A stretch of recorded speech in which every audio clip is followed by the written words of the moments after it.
We're trying to build up to get to the point where we can find trig ratios of any angle. So the results that we have so far, we know, for example, whether they're going to be positive or negative based on which quadrant they are in. And then we also know that if they are coterminal, then the ratios are going to be the same. Now the next idea or the next tool is called reference angle. When we find trig ratios for angles not in the first quadrant, we make use of reference angle. Here's the definition. For any given angle theta, the reference angle, for which we use the Greek letter alpha, is the acute angle. Remember, acute angle means it's less than 90 degrees, formed by the x-axis and the terminal side of the angle theta. Pictures are going to be more useful. Here, for example, if this is my terminal side and that's my x-axis and this right here is my theta, then the acute angle, or we can also think of it as the smallest angle, formed by the x-axis with the terminal sides, that's right here, that's called alpha. Now if this line is down here, then this whole thing is theta, but the small part then, it's always the angle with the x-axis. That's alpha and that's alpha. So for picture 3 and 4, convince yourself that alpha falls in the definition. Now our goal is to find relation between theta and alpha for each quadrant. Now quadrant 1 is easy because you see they're equal. Quadrant 2, now remember this half circle is 180 degrees. So if I take theta and I remove alpha, I get 180 degrees. Right? Or if you're interested in alpha, alpha is theta minus 180 degrees. Okay, this small angle is going to be this whole angle minus the red angle. Here, alpha is going to be 180 minus theta because this whole thing is 180. So if I remove theta, I'm left with alpha.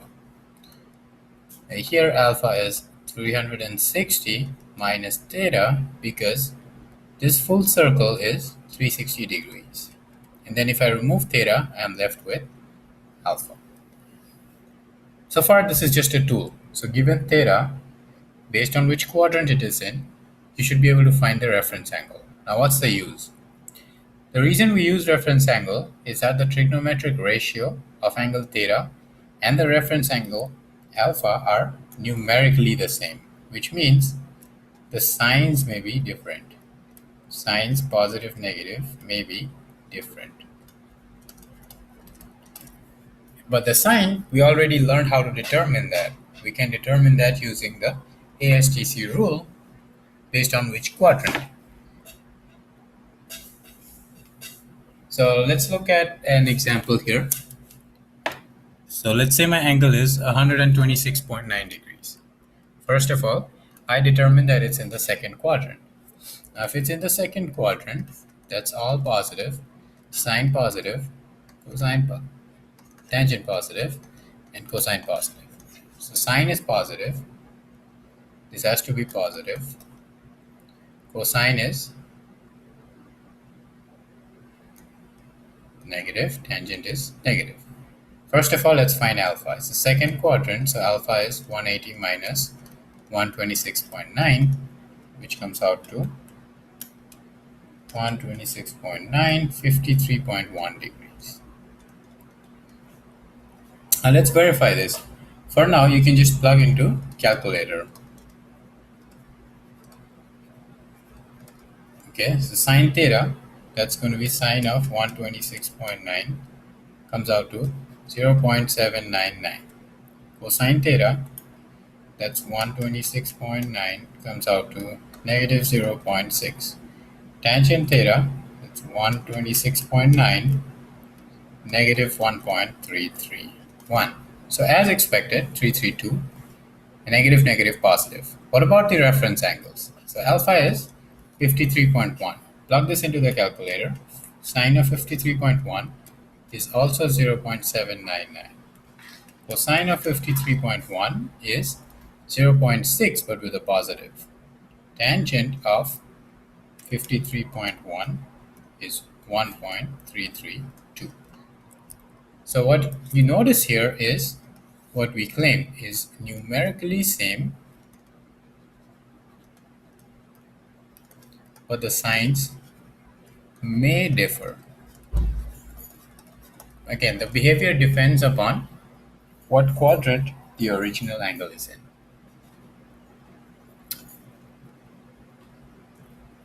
Now, where this comes in useful is when you are finding inverse of the trig ratio. Last week in the videos, we learned how to use the sine inverse, cosine inverse, tangent inverse button. Okay, what they do is they take a ratio and they return the angle. Example, sine theta is 0.342, find theta. Last week, what we did was we just did theta equals sine inverse 0.342, and we saw what that comes out to. Today, we're going to look at it a little differently. First of all, observation is that it is positive. Then you ask yourself, in which quadrant is sine positive? That's all sine, tangent, cosine. So that's 1 and 2. This means that there should be two possible answers for the angle, one in quadrant 1 and the other in quadrant 2. Now on the calculator gives me one answer, which is approximately 20 degrees, which is in quadrant 1. So now how do I figure out the quadrant 2 angle? This is important because the calculator is not going to give you the quadrant 2 angle. So we use reference angle, meaning what other angle in quadrant 2 has a reference angle of 20 degrees. For it to have a reference angle of 20 degrees in quadrant 2, that should be 20. So what is this angle? This angle is 180 minus 20, which is 160. And you can plug in and verify that sine 160 is 0.2. So for the problem, sine theta equals 0.342, you have two answers. Theta can be 20 degrees or theta can be 160 degrees. Example, determine which quadrant are, I'm going to look at these examples in the last video.